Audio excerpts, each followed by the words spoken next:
Okay, so confession time. I have known about the book Hands-Free Mama for a few years now. I've seen it at the library, but I always thought I don't need to read it because I already know what it's going to say. To be hands-free, you need to put down your phone, close down your computer, and spend more time with your kids and your family. We already know what we need to do.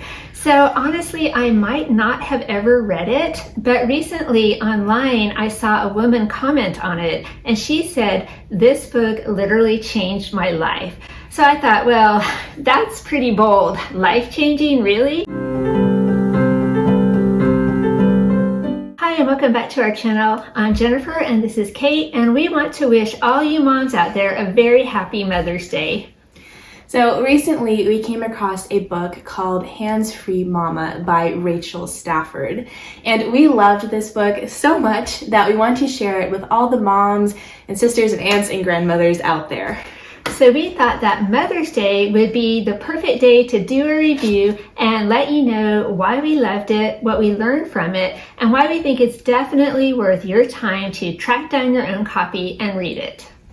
So this book tells the story of how the author, Rachel Stafford, was living for 2 years what she called a highly distracted life. And that was with things like having a calendar that was so full that you couldn't see the white space, or you were losing sleep at night because you're so busy, or you're slave to your highly detailed, color-coordinated planner. I think we can all say that we are guilty of some of those things at some time or another.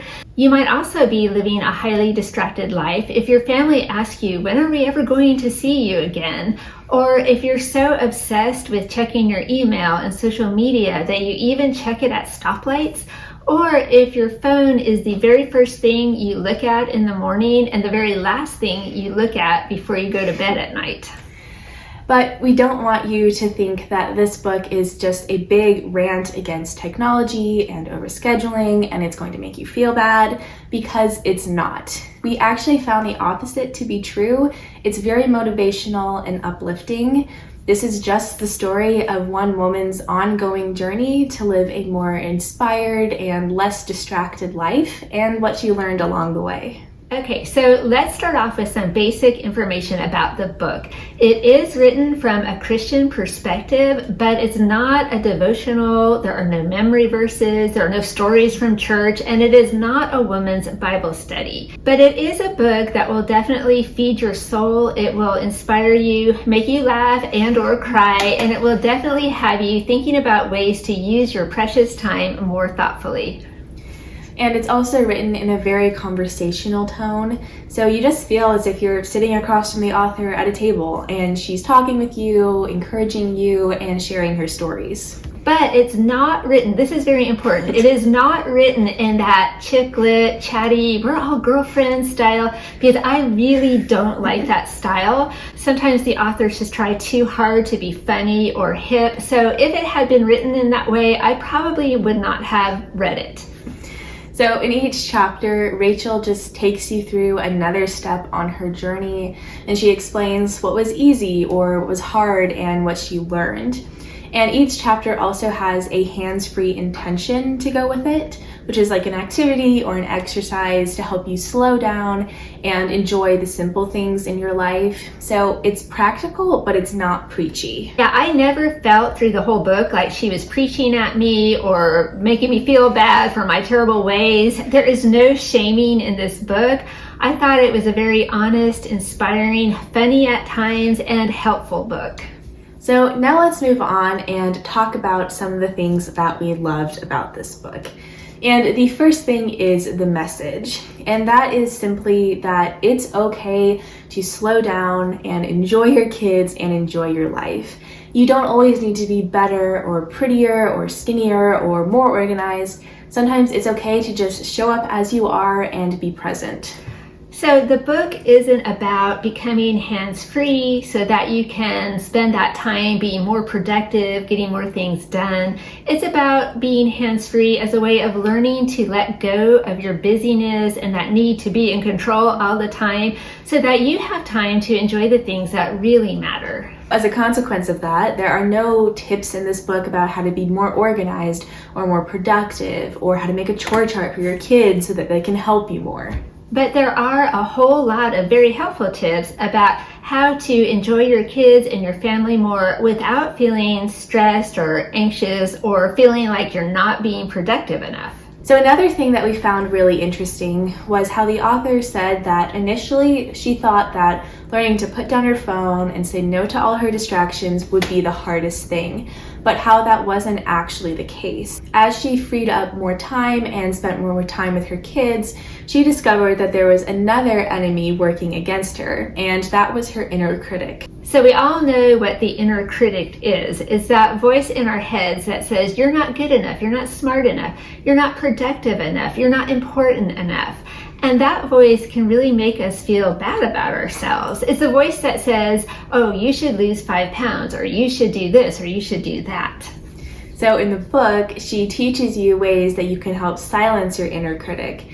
And one of the fun techniques that she talks about is using the phrase, not today, more. So if you're having a day where you feel like you have to do everything on the checklist and you have to follow your schedule down to the very minute, it's okay to say, no, I don't, not today. So when you learn to say not today and silence that inner critic, then it becomes okay to just show up places as you are. It's okay to wear a hat if you're having a bad hair day, and it's definitely okay to stop telling your kids to hurry up all the time. So I loved everything that she had to say on this topic, and I especially appreciated how she was so humble and honest throughout the book. She was real. She opens up and tells you exactly what it was like for her on this journey, the good times and the bad. So she really learned that it's okay to slow down and enjoy life.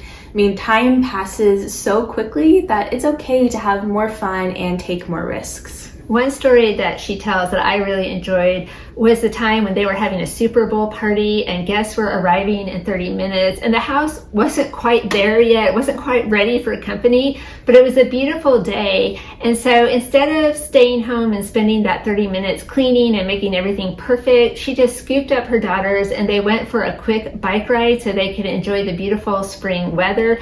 She was able to silence her inner critic and say, the house doesn't have to be perfect, not today. And lastly, we really loved one of the questions that she posed in her book, and that is, despite how we all think that we have so much to do we really have that much to do?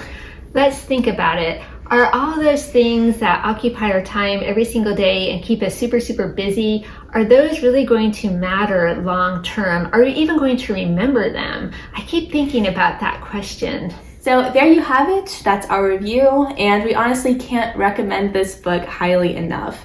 And it's not just for moms either. We think that anybody living an overscheduled, stressed out life can benefit. So is this book really life-changing? I would have to say yes, it definitely could be. So if you're looking for a great book to read, put this one on your TBR pile. And if you can find it as an audiobook, go with that because the author narrates it herself and she does a fantastic job. So we hope you enjoyed today's video. Thank you so much for watching. Have a wonderful Mother's Day. And we'll see you next time. Bye.